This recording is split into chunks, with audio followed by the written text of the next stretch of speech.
Good morning, good afternoon, or good evening, whatever time it is, wherever in this world it is that you are. Welcome once more to another live stream of Alexandra Mayers Live, page by page reading and commentary of the modern English version of the Bible. So today we're going to go back into the first book of Samuel, chapter 13. It's titled Saul Fails His Commission. Where we are in the Bible right now, we have a newly appointed king to the people of Israel known as Saul. He was appointed by Samuel. And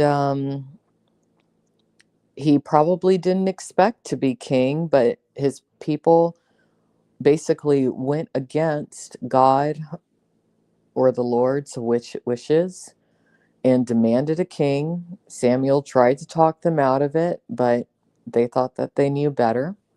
So we're going to read about that today. I hope all of you out there are having a really nice conclusion to your weekend. I definitely am. I got a lot done this weekend when I think about it. I definitely did. I'm feeling pretty good. I woke up early today, which is what I like to do. And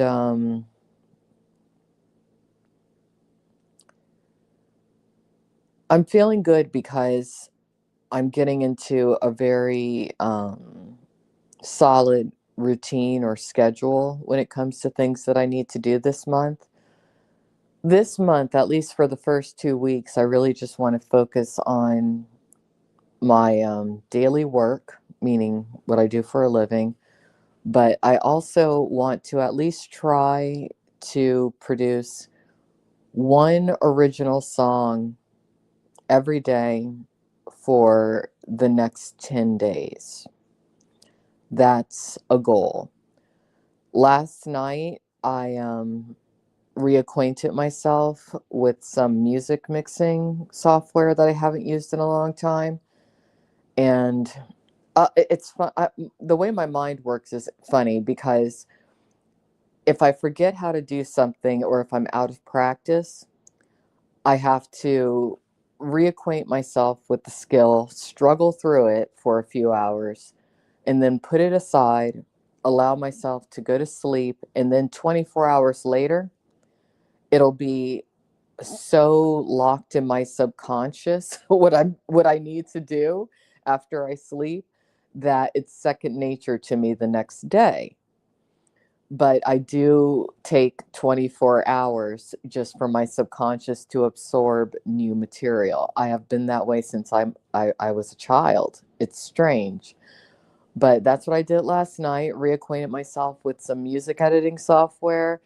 For the first time in a long time, have the perfect technology for everything I want to do creatively. So I'm counting my blessings, but not taking it for granted. And I'm just banging out everything creatively that I want to bang out this month. Then I have to do a little bit of traveling toward the end of October, beginning of November. I'm hoping to get all of that done by mid-November.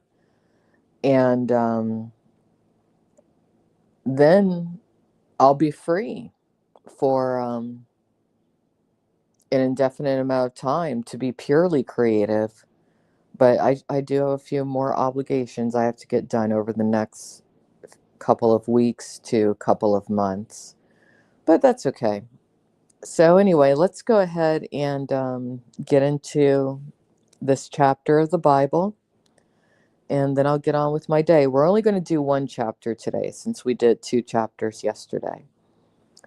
Saul fails his commission. Saul was 30 years old when he began to reign, and he reigned 42 years over Israel. Saul chose for himself 3,000 men of Israel. 2,000 were with Saul in Michmash, and in mountains of Bethel, and 1,000 were in Jonathan and Gibeah of Benjamin. The rest of the people he sent each to his tent. Jonathan struck the garrison of the Philistines that was in Geba, and the Philistines heard of it. And Saul blew the trumpet throughout all the land, saying, "Let the Hebrews hear." All Israel heard that Saul had struck the garrison of the Philistines, and that Israel had become odious to the Philistines. And the people were called together after Saul to Gilgal. The Philistines gathered together to fight with Israel, 30,000 chariots and 6,000 horsemen. With people like the sand which is on the seashore in multitude. And they came up and camped in Michmash, east of Bethaven. When Israel's fighting men saw that they were in a strait, for the people were distressed, then the people hid themselves in caves, in hollows, among rocks, and in cellars and cisterns. Some of the Hebrews went over Jordan to the land of Gad and Gilead. But as for Saul, he was still in Gilgal, and all the people followed him, trembling. He waited 7 days, according to the set time that Samuel had appointed. But Samuel did not come to Gilgal, and the people were scattered from him. Saul said, "Bring here to me the burnt offering and the peace offerings." When he offered the burnt offering, when he finished offering the burnt offering, behold, Samuel came, and Saul went out to meet him and greet him.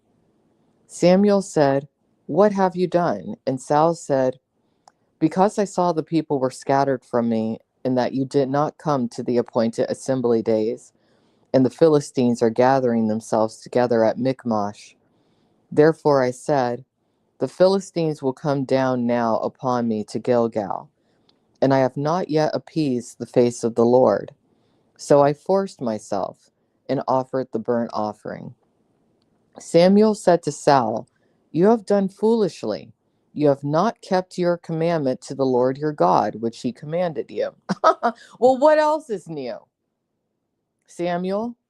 I have to pause there because I'm telling you, these people, as blessed as they are, the Israelites, to witness the miracles of God, they don't really give God a lot of respect. I mean, we've been reading the page by page thing of the Bible over here. We've literally been reading the Bible page by page. And you have this group of people that God went out of God's way to protect.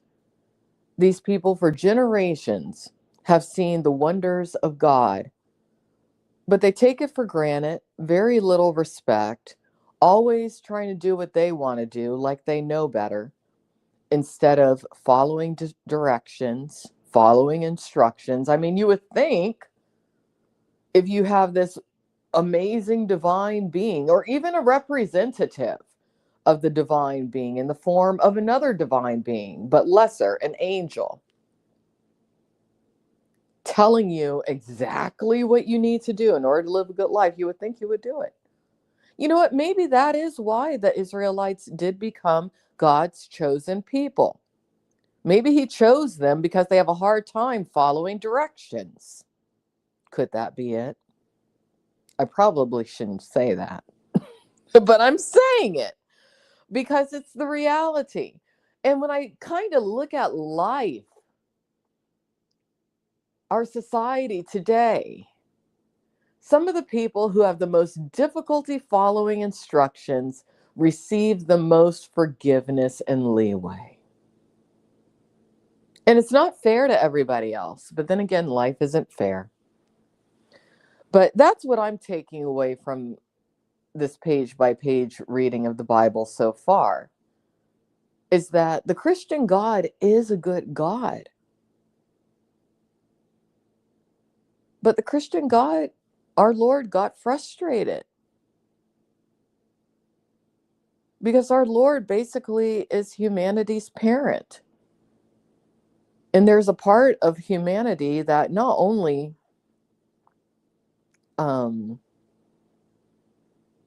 doesn't respect God, but thinks that they know better and isn't grateful. I feel like the level that God is taken for granted by certain people is really sick.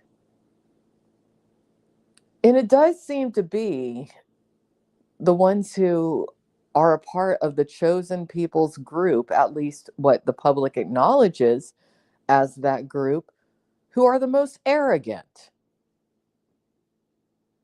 And oftentimes their children don't even acknowledge their lineage. So many children of the alleged chosen people today call themselves atheist or agnostic or non-denominational, and they don't even want to acknowledge religion. Yet when it comes to financial things, they do, because they want to be seen as part of a certain club, essentially.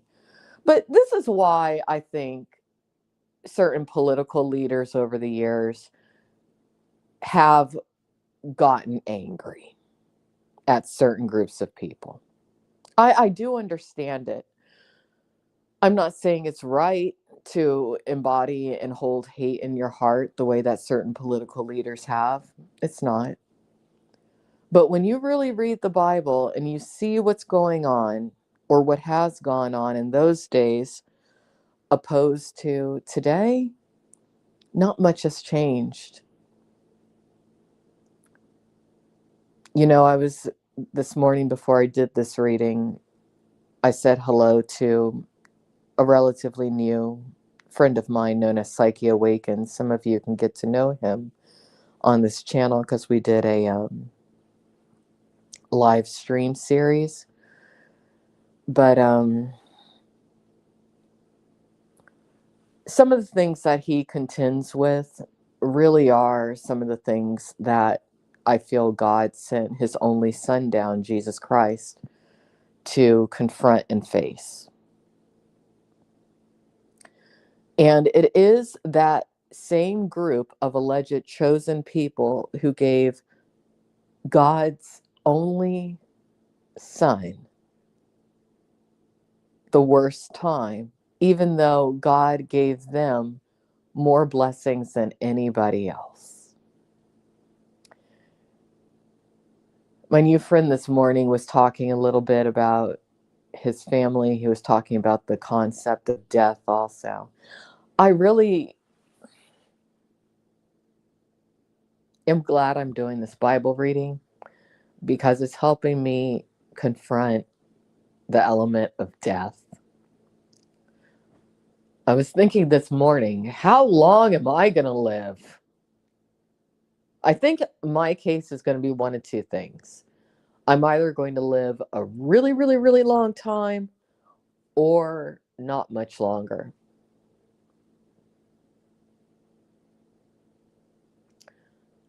I feel that way because I'm to the point to where after losing the person who I was closest to, I wonder, why do I need to even bother anymore?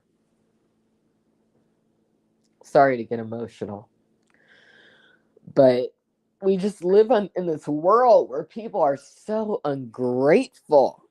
They take so much for granted when they're given so much. And it's all outlined in the Bible. I make a point to try to be as grateful and good as I can be at this stage and not take things for granted. I'm not taking my life for granted. That's why I'm waking up really early nowadays, and that's why I spent the past few months really focusing on myself the way I've needed to for a long time. But this world,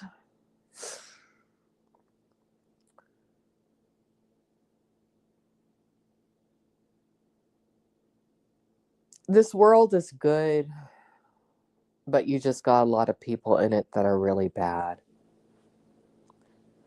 But I guess we wouldn't notice how good the world is if we didn't have people like these alleged chosen people of Israel who, time and time again, in the Old Testament and the Bible, it's just never enough for them.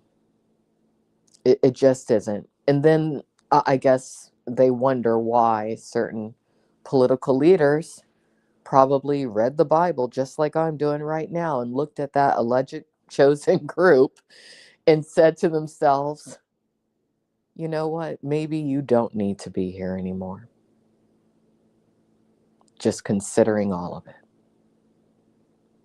That's probably what certain political leaders really thought. It's a good thing I'm not a political leader, isn't it? All right, let's continue. Thank you for listening.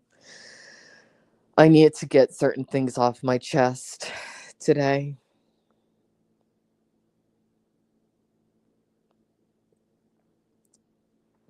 Okay. So let's see, where are we? Samuel said to Saul, "You have done foolishly. You have not kept your commandment to the Lord your God, which he commanded you. Truly, now the Lord would have established your kingdom over Israel forever. But now your kingdom will not continue.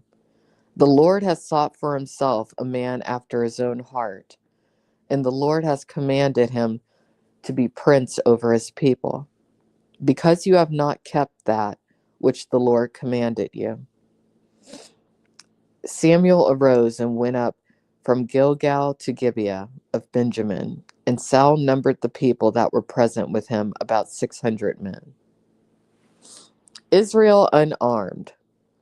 Now Saul and Jonathan his son, and the people that were with them, were staying in Gibeah of Benjamin of the Philistines, encamped in Michmash.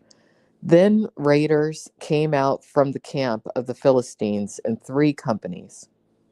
One company turned to the way that leads to Ophrah, the land of Shal, or Shual, and another company turned the way to Bethhoron, and another company turned to the border that looks to the valley of Zeboim, toward the wilderness.